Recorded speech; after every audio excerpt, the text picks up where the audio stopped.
Hola, buenos días. En este último módulo del primer capítulo del curso de lenguajes y autómatas, relacionado con lenguajes regulares y autómatas finitos, hablaremos de cómo convertir NFAs en DFAs. Este tipo de conversiones de máquinas no deterministas a deterministas solo está garantizada cuando hablamos de lenguajes regulares. Aquí tenemos dos autómatas finitos equivalentes, es decir, que reconocen las cadenas del mismo lenguaje, el conformado por todas las cadenas binarias que terminan en 0, 1. El de arriba es no determinista, mientras que el de abajo es determinista. Si bien el NFA de arriba es más fácil de diseñar, es el DFA de abajo el que se puede implementar en un computador. Afortunadamente, para el caso de los lenguajes regulares, existe una manera de convertir cualquier NFA en un DFA.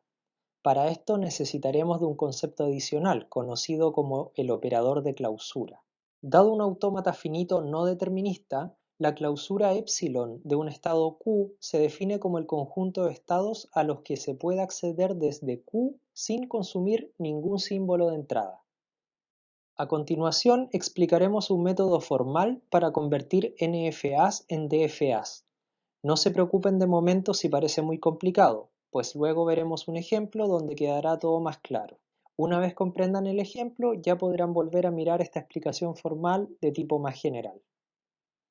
Decimos que todo NFA tiene un DFA asociado y que se puede construir de la siguiente manera.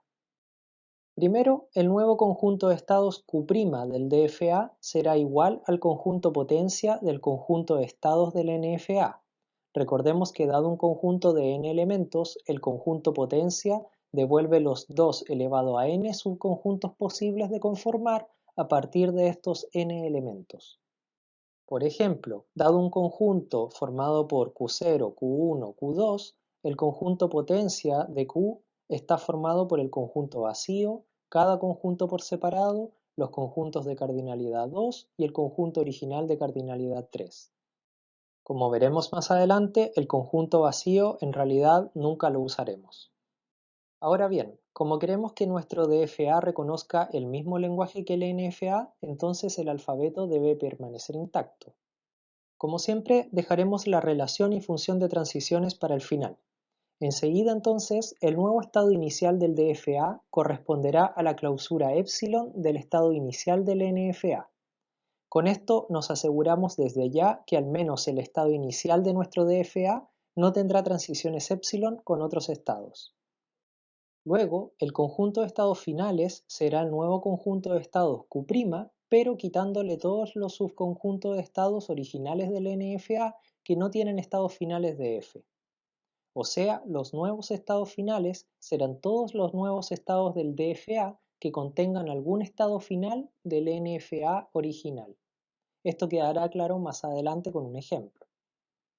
Finalmente, la relación de transiciones del NFA se debe convertir en una función de transiciones en el nuevo DFA.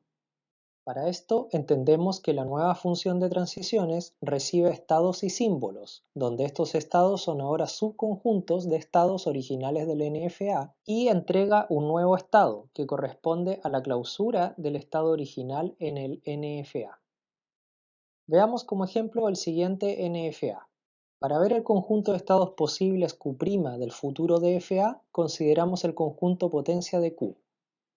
El nuevo estado inicial será la clausura epsilon de Q0. Como desde Q0, sin consumir ningún símbolo, solo podemos mantenernos en Q0, entonces el estado inicial del DFA será el estado conjunto Q0.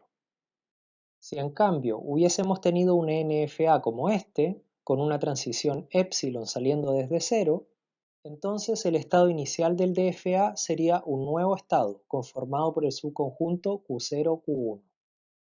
Pero volvamos a nuestro ejemplo original. A continuación, el conjunto de posibles estados finales serán todos los subconjuntos de Q' que contengan a Q2, que es el único estado final del NFA original. Por último, para la función de transición debemos llenar esta tabla. El alfabeto se mantiene intacto en la primera fila, mientras que en la primera columna irán todos los posibles estados del DFA final. Luego, para llenar el resto de celdas, tenemos que ir mirando el NFA original. Primero, note que el estado conjunto vacío no existe en el NFA original, por lo que nos mantenemos en el vacío independientemente del símbolo que leamos. Desde Q0, en cambio, leyendo 0 podemos mantenernos en Q0 por el bucle o bien ir hasta Q1, por lo que marcamos el subconjunto Q0-Q1, que será un nuevo estado alcanzable del DFA. Desde Q0 y leyendo 1, en cambio, solo podemos mantenernos en Q0, por lo que marcamos el mismo estado Q0. Desde Q1 y Q2 no hay transiciones con 0, por lo que colocamos vacío, mientras que leyendo el símbolo 1, solo desde Q1 podemos cambiar de estado hasta Q2. Ahora bien, el nuevo estado Q0-Q1 del DFA contiene los estados Q0 y Q1 del NFA, así que tenemos que ver a dónde nos llevan ambos estados al mismo tiempo. Leyendo 0, desde Q0 ya sabemos por la tercera fila de la tabla que podemos ir a Q0-Q1, mientras que de Q1 por la cuarta fila de la tabla ya sabemos que no podemos ir a ninguna parte. Por lo tanto, nos mantenemos en el estado Q0-Q1. En cambio, desde Q0-Q1 leyendo 1, por la tercera y cuarta fila ya sabemos que nos podemos ir a Q0 o Q2, así que anotamos este nuevo estado del DFA en la celda. Con esta misma lógica, podríamos seguir llenando la tabla hasta completarla. Note que esta tabla se construiría exactamente igual si tuviésemos transiciones epsilon. Por ejemplo, si hubiésemos tenido una transición epsilon de Q1 a Q2, entonces desde Q1 podríamos ir a Q2 directamente, independientemente del símbolo actual de la cadena, como se muestra en la tabla. Pero volvamos a nuestro ejemplo.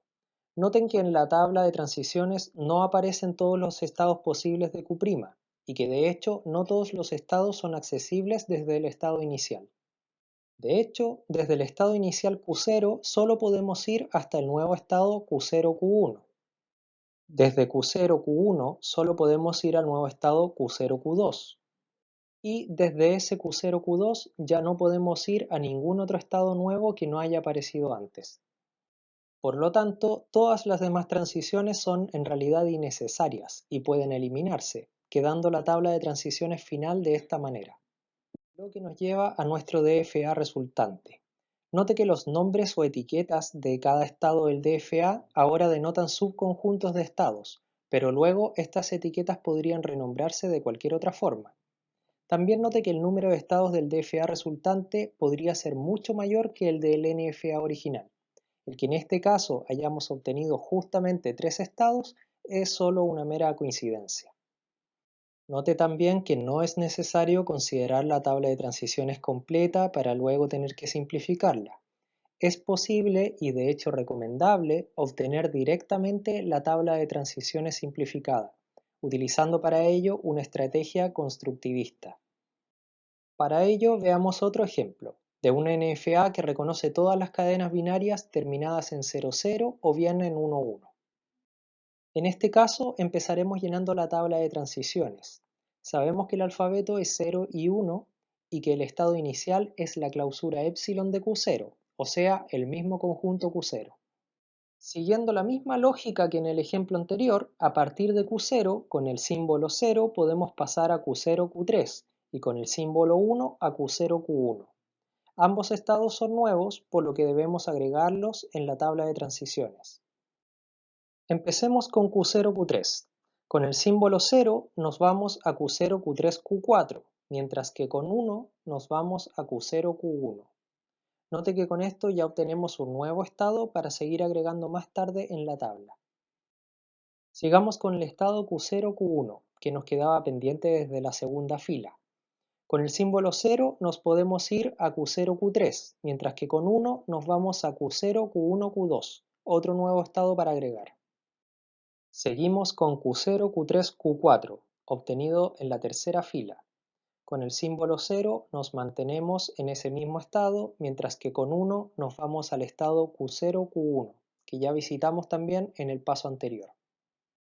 Por lo tanto, solo nos queda agregar el estado Q0-Q1-Q2 obtenido en la cuarta fila. Desde estos tres estados del NFA, con 0 nos vamos a Q0-Q3 y con 1 nos vamos a Q0-Q1-Q2. Como estos dos estados ya están agregados en la tabla y no quedan más estados por agregar, entonces hemos terminado. De este modo ya tenemos prácticamente terminado el DFA. Tenemos el conjunto de estados del nuevo DFA, el dado por la primera columna de la tabla, tenemos el estado inicial, el alfabeto y la función de transición. Note que además solo llenamos 5 filas de la tabla, en vez de las 2 elevado a 5, o sea 32, que habríamos creado siguiendo el proceso a ciegas del ejemplo anterior. Eso sí, para llenar la tabla de esta forma es importante ser ordenados y que no se nos quede ningún estado por agregar, pues de lo contrario llegaremos a un DFA que reconoce lenguajes distintos que el NFA original. Este sería entonces el DFA resultante, casi completo. Lo único que nos falta es definir el conjunto de estados finales.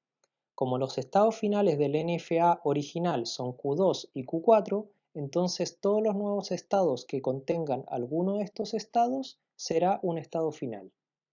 Por lo tanto, también tenemos estos dos estados finales en nuestro DFA definitivo. Esta coincidencia de haber obtenido el mismo número de estados finales es solo por este ejemplo, y podría haber sido cualquier otro número.